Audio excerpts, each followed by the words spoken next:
So yun po mga idol, no? Isa mapagpalang araw po sa inyong lahat. Oras po natin ngayon is alauna ng hapon, no? So yun, wag po kayong magtaka kung bakit hindi po kami naka-upload nung mga 2 araw ba yun, bro? Hindi po kami naka-upload ng 2 araw nung time na yung pagbaba namin, nakita niyo yung pagpatay namin kay Garo. Kasi yung ginawa po namin, yung mga video na yon, nilate po namin pag-upload. Sabi ko sa kanila, yung plano namin is mamaya na natin to i-upload kung pabalik na tayo sa bundok para i-rescue si Julius. At yun yung ginawa namin. Habang yung napapanood nyo po is yung bakbakan namin doon. Pero yung panahon po yun na nanonood pa po kayo ng upload namin tungkol doon sa pagpatay namin kay Garo, yung nangyari, ando na po kami sa location na binanggit ng isang informer sa atin, no? At yun, na-rescue po natin si Julius kaninang umaga. So, nagpapasalamat naman tayo sa Panginoon at may tumulong po sa atin para mapagbigay alam kung saan banda dinala si Julius. At sa kabutihang palad po, parang yung plano ng kalaban kasi parang nasa daanan lang siya eh. Kumbaga, hindi sila talaga doon, hindi talaga sila nakalapit doon sa bahay. Doon malapit sa bahay ko dati mga idol, yung naalala nyo yung bahay ni Julius. O kasi medyo malayo pa yung bahay ni Julius doon, pero hindi na gaano kalayuan.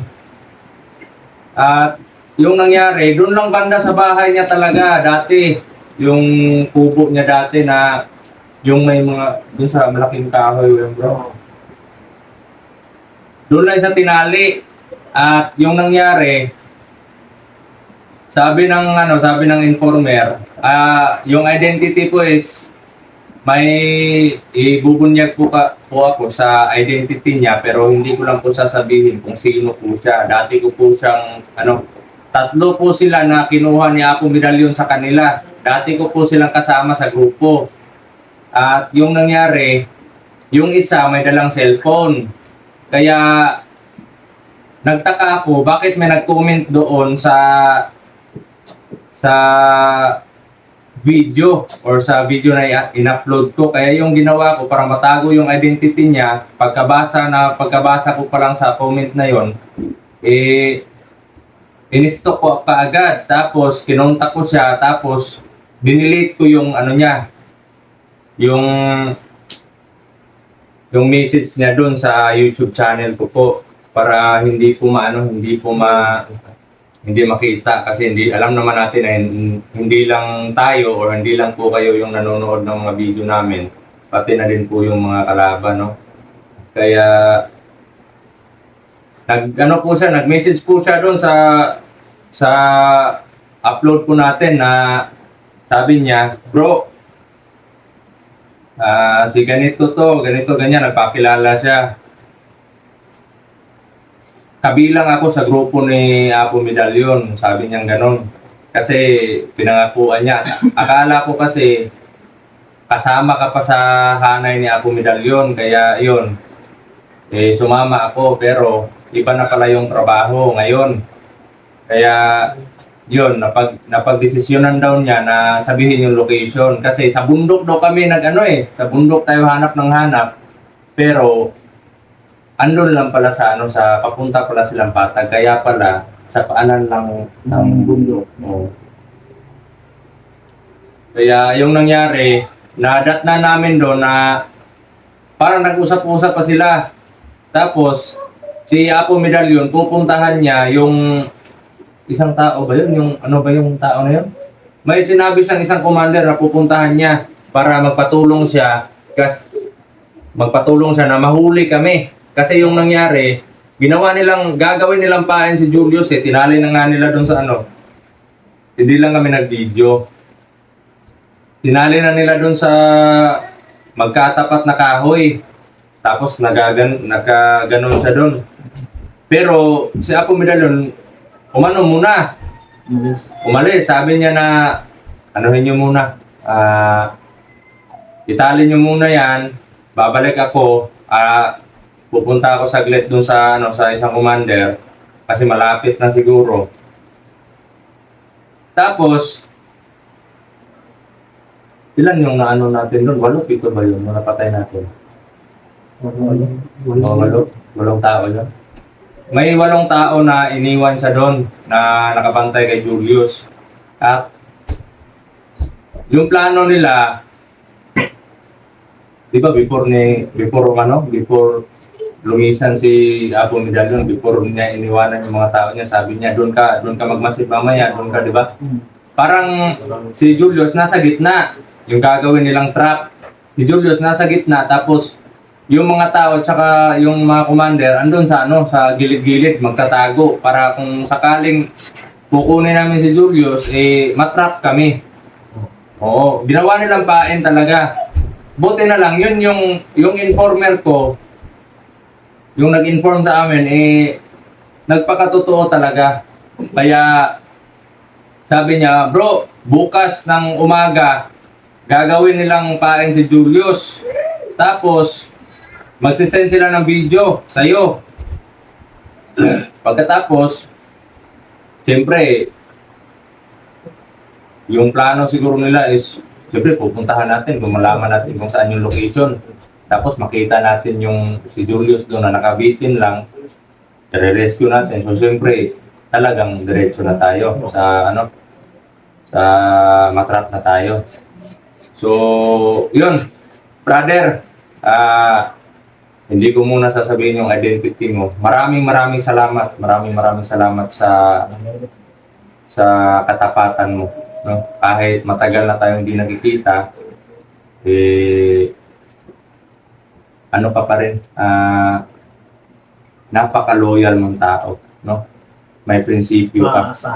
At kung ako pa sa'yo, umalis ka na dyan. Kasi wala na ako sa wala na ako sa Kilusan. Si Julius wala na din. Kaya umalis ka na dyan. Kasi may pamilya ka din. At yun mga idol, ito po si Julius. Nakatulog. Maraming pasa po yung katawan niya. Dito banda. Tapos yung ulo niya may konting sugat dito. Dito banda.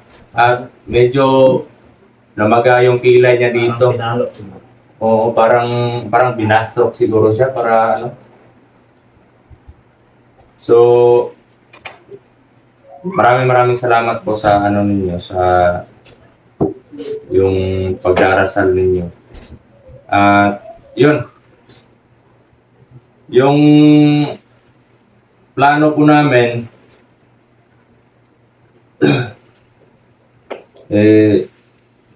siguro mag-i-explore kaming tatlo lang muna. At si Apo Medallion yung pupinteryahin namin. At yun, may galap shoutout pala sa mga kapatid natin na hunters na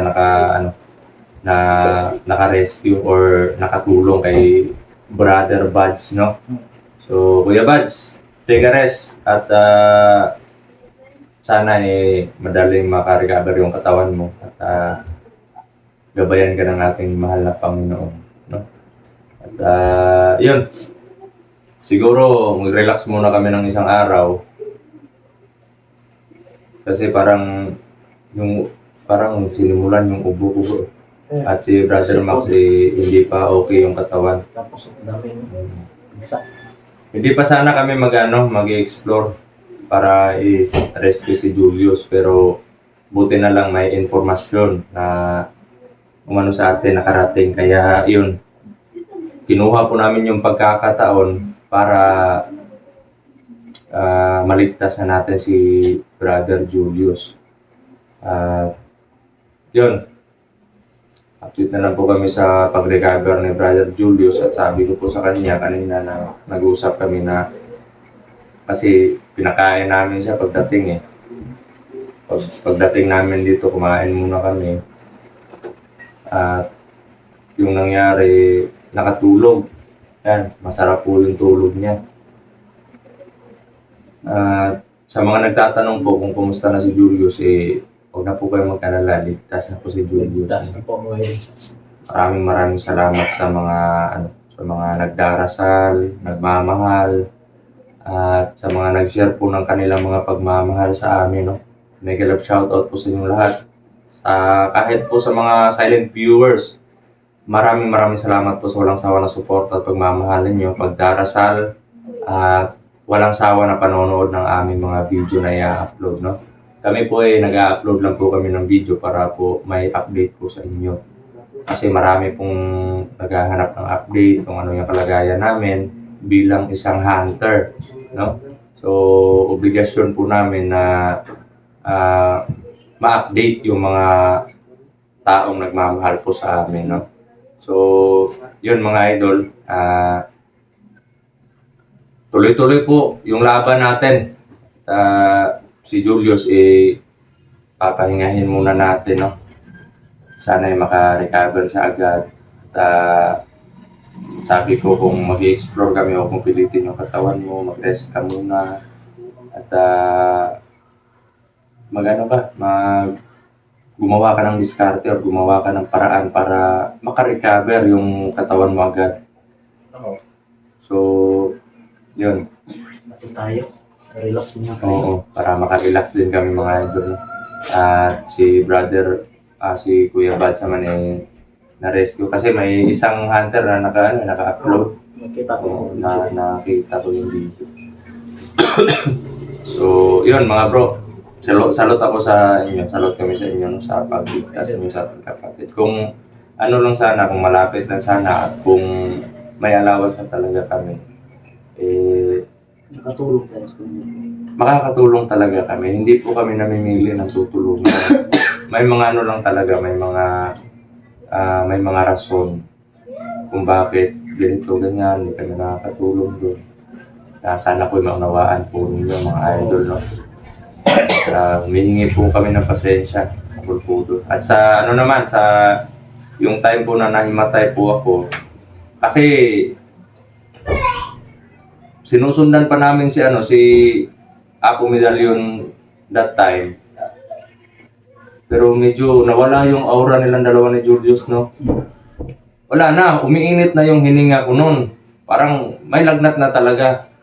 Tapos, yung time na kumain tayo ng ng tawag nito, ng langka. Parang mainit na yung katawan ko dun eh. At parang nahihilo ako, gano'n. Pero bigla akong nakaramdam ng mga tao. Kaya nagkataon talaga.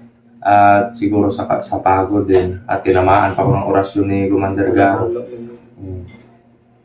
Kaya yun, nahimatay po tayo. At sa awa ng Panginoon, nagpapasalamat ako kay Brother Max at kay Brother Jerome na andyan sila. Tunay na magkakapatid, no? Walang iwanan. Sana po suportahan po ninyo ang kanya-kanyang channel po namin. So bro, ikaw bro, ano yung baka may sasabihin ka pa bro? Ano na? Abang-abang na lang sa susunod na explore namin. Gano'n na lang. Abang-abang po kayo sa susunod na exploration namin. Yung mga channel natin, tuloy na pag-support. At yung time na na-rescue namin si Julius, hindi po kami yung mga cellphone namin, nasa bag lang po namin. Oo, kasi minsan po talaga sa exploration. Hindi naman sa lahat ng galawan natin pag-video. Oo, hindi naman sa lahat ng yun minsan nga mga idol, may mga yung pagpatay namin na yung kunwari kami, yung nag-off cam kami. Ganon, minsan nag-off cam kami. Tapos, makakita kami ng kalaban or bigla na lang sumusugod. Minsan, di na po kami nag-on cam. Lalo na po kung brutal talaga yung pagpatay namin. Kaya minsan nga, hindi ko na ina-upload yung kitang-kita talaga yung mga laman loob nila bro na yung nawasak na talaga. Hindi ko na inaano yan. Bawal na yan. Oo, hindi ko na kumbaga dinidelete ko na lang doon sa video. Yung dugo na hindi po yun. Oo, yung mga dugo.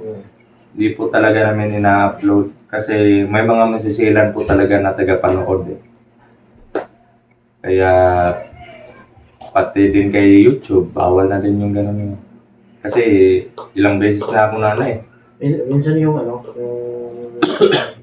oras na yung pugutan na natin. Oo, yung pugutan. Ganun, hindi na yan pwede ipakita mo nga. Ganun. Hindi po talaga pwede masira yung na. channel namin. So, yun, may mga policy din po si YouTube. Kaya, kahit sa akin po, kung siguro walang policy si YouTube, kung sa akin lang, may limitasyon yung mga pinapakita ko po sa inyo. Yung sa akin nga, bro, parang palagi na lang copyright. Parang copyright siya palagi. Nagtaka nga ako Hindi ko din madali i-resolve ba?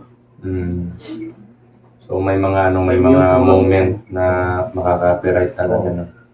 So okay lang yun. At least na Dati nagtaka ako, wala nang ganyan. walang ganun, pero ngayon meron. Ako nga, bro, na-copyright mo ako nung ako nga mga video. Hindi pa nga. Nagising na siguro. Yan, si Julius masarap po yung pahinga niya, no? At nakauwi po kami dito bandang alas 10 ng umaga na. So, hindi lang po namin sinabi o hindi lang po namin binidyo.